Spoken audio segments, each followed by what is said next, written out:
Hello everyone, ನೀವು ಇವಾಗ ನೋಡ್ತಾ ಇರೋದು the traditional method of making ಹರಳೆಣ್ಣೆ. ನಮ್ಮನೇಲಿ ನಾವು ಇವತ್ತು ಹಳ್ಳನ್ನು ಬೇಯಿಸ್ತಾ ಇದ್ದೀವಿ. ಮೊದಲಿಗೆ ಹಳ್ಳನ್ನು ಚೆನ್ನಾಗಿ ಹುರ್ಕೊಂಡು ಬಿಡಬೇಕು, ಬಿಸಿಲು ಜಾಸ್ತಿ ಬರೋದಕ್ಕೂ ಮುಂಚೆನೇ. ಆಮೇಲೆ ಒಲೆ ಮುಂದೆ ಕೂತ್ಕೊಳ್ಳೋದಕ್ಕಾಗೋದಿಲ್ಲ. ಅಷ್ಟರಲ್ಲಿ ನಾನು ಆಳುಗಳಿಗೆಲ್ಲ ಅಡುಗೆ ಮಾಡ್ಕೊಂಡೋಗಿ ತೋಟಕ್ಕೆ ಊಟನೂ ಕೊಟ್ಟು ಬಂದುಬಿಟ್ಟೆ. ಹಾಗೆ ಬರ್ತಾ ತೋಟದಿಂದ ಒಂದು 4 ಸೌತೆಕಾಯಿ ಕೂಡ ಕಿತ್ಕೊಂಡು ಬಂದೆ. ಅಷ್ಟರಲ್ಲಿ ಹಳ್ಳೆಲ್ಲ ಹುರಿದು ರೆಡಿ ಮಾಡಿದರು. ನಮ್ಮ ಯಜಮಾನರು ಕ್ಯಾಚಂದ್ರ ಸಂತೆಯಿಂದ ಒಂದು ವಾತನ್ನು ಕೂಡ ಹಿಡ್ಕೊಂಡು ಬಂದಿದ್ರು. ನಮ್ಮ ಗುಂಡ ಅಂತ ಅವನನ್ನು ನೋಡಿ ಫುಲ್ ಖುಷಿಯಾಗಿ ಹೋಗಿದ್ದ. ಜೊತೆಗೆ ಯಾರೋ ಒಬ್ಬರು ಸಿಕ್ಕಿದ್ರಲ್ಲ ಅಂತ ಹುರಿದಿರೋ ಹಳ್ಳನ್ನೆಲ್ಲ ತೊಗೊಂಡೋಗಿ ನಮ್ಮ ಯಜಮಾನರು ಮೆಷಿನಲ್ಲಿ ನುಗ್ಗಿಸ್ಕೊಂಬಂದರು. ಮೊದಲೆಲ್ಲ ಹಳ್ಳು ಉರಿಯೋದು ನುಗ್ಗೋದು ಒಂದು ದಿವಸದ ಕೆಲಸ ಆಗೋಗ್ಬಿಟ್ಟಿರ್ತಿತ್ತು. ಆದರೆ ಈಗ ಫುಲ್ ಈಸಿಯಾಗಿ ಹೋಗ್ಬಿಟ್ಟಿದೆ ಮೆಷಿನ್ ಬಂದಿರೋದ್ರಿಂದ. ಇನ್ನು ಅವ್ರು ಬರೋ ಅಷ್ಟೊತ್ತಿಗೆ ನಾವು ತಪ್ಪಲೆನ ರೆಡಿ ಮಾಡ್ಕೊಂಡ್ವಿ ಹಳ್ಳು ಬೇಯಿಸೋದಕ್ಕೆ. ಮಣ್ಣು, ಮುದ್ದೆ, ಸಗಣಿ ಎಲ್ಲ ಹಾಕಿ ತಪ್ಪಲೆಗೆ ಈ ರೀತಿ ಪ್ಯಾಚ್ ಹಾಕಬೇಕು. ಇದರಿಂದ ಎಣ್ಣೆ ತಳ ಹತ್ತೋದಿಲ್ಲ, ಪಾತ್ರೆ ಹಾಳಾಗೋದಿಲ್ಲ, ಮತ್ತು ಪಾತ್ರೆ ಕ್ಲೀನ್ ಮಾಡೋದಕ್ಕೂ ಕೂಡ ತುಂಬಾ ಈಸಿ ಆಗುತ್ತೆ. ಹಳ್ಳಿಟ್ಟು ಜಾಸ್ತಿ ಇದ್ದಿದ್ದರಿಂದ ಒಂದು ಪಾತ್ರೆಯಲ್ಲಿ ಸಾಕೋಗೋದಿಲ್ಲ ಅಂತ ಹೇಳಿ 2 ಪಾತ್ರೆಯಲ್ಲಿ ನಾವು ಬೇಯಿಸ್ಕೊಂಡ್ವಿ.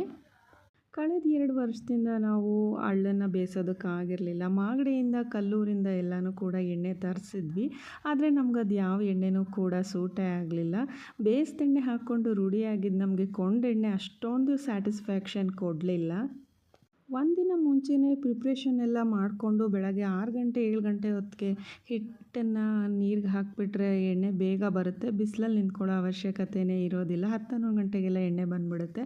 ಆದರೆ ನಾವು ಮಾಡಿದ್ದು ಕೆಲಸದಿಂದಾಗಿ ಸ್ವಲ್ಪ ಪ್ರೋಸೆಸ್ ಲೇಟ್ ಆಗೋಯಿತು. ಬಿಸಿಲಲ್ಲಿ ನಾವು ಎಣ್ಣೆನ ಬೇಯಿಸ್ಬೇಕಾಗಿ ಬಂತು. ನಮ್ಮ ಮುಖನೇ ಫುಲ್ ಹಳ್ಳೆಣ್ಣೆ ಕುಡ್ದವ್ರ ಥರ ಆಗೋಗ್ಬಿಟ್ಟಿತ್ತು.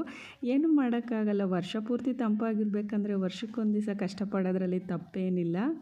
ಇನ್ನು ಹಿಟ್ಟು ಕುದೀತಾ ಇರುವಾಗ ಅವಾಗವಾಗೇ ಸೌಟಲ್ಲಿ ತಿರುಗಿಸ್ತಾ ಇರಬೇಕು. ಇನ್ನು ಹಿಟ್ಟನ್ನು ತಿರುಗಿಸೋದಕ್ಕೆ ಅಂತಲೇ ಸಪ್ರೇಟ್ ಕೋಲ್ಗಳನ್ನ ಮಡ್ಕೊಂಡಿದ್ವಿ. ಹೊಸ ಕೋಲ್ ಏನಾದರೂ ತೊಗೊಂಡ್ರೆ ಎಣ್ಣೆನ ಆ ಕೋಲ್ಗಳೇ ಕುಡ್ಕೊಂಡ್ಬಿಡ್ತವೆ. ಪಳಗಿರೋ ಅಂಥ ದೆಬ್ಬೆ ತೊಗೊಂಡ್ರೆ ತುಂಬ ಒಳ್ಳೆಯದು. ಬಿಸಿಲು ತುಂಬ ಚೆನ್ನಾಗಿ ಇದ್ದಿದ್ದರಿಂದ ಮತ್ತು ಸೌದೆಗಳು ಕೂಡ ತುಂಬ ಚೆನ್ನಾಗಿದ್ದಿದ್ದರಿಂದ ಎಣ್ಣೆ ಬೇಗನೆ ಬಂದುಬಿಡ್ತು. ಏನಿಲ್ಲ ಅಂದರೂ ಸುಮಾರು 5 ಗಂಟೆ ಹೊತ್ತಿಗೆಲ್ಲ ಎಣ್ಣೆನ ಇಳಿಸ್ಕೊಂಡ್ಬಿಟ್ಟಿದ್ವಿ. ಇದರಲ್ಲೂ ಕೂಡ 2 ಥರ ಎಣ್ಣೆನ ಮಾಡ್ತಾರೆ. ಒಂದು ಬಸ್ದೆಣ್ಣೆ, ಒಂದು ನೀರೆಣ್ಣೆ ಅಂತ ಅಂದ್ಬಿಟ್ಟು. ನಾವು ತೆಗ್ದಿದ್ರಲ್ಲಿ ಬಸ್ದೆಣ್ಣೆಗಿನ್ನ ಜಾಸ್ತಿ ನೀರೆಣ್ಣೆನಲ್ಲೇ ಬಂದಿತ್ತು.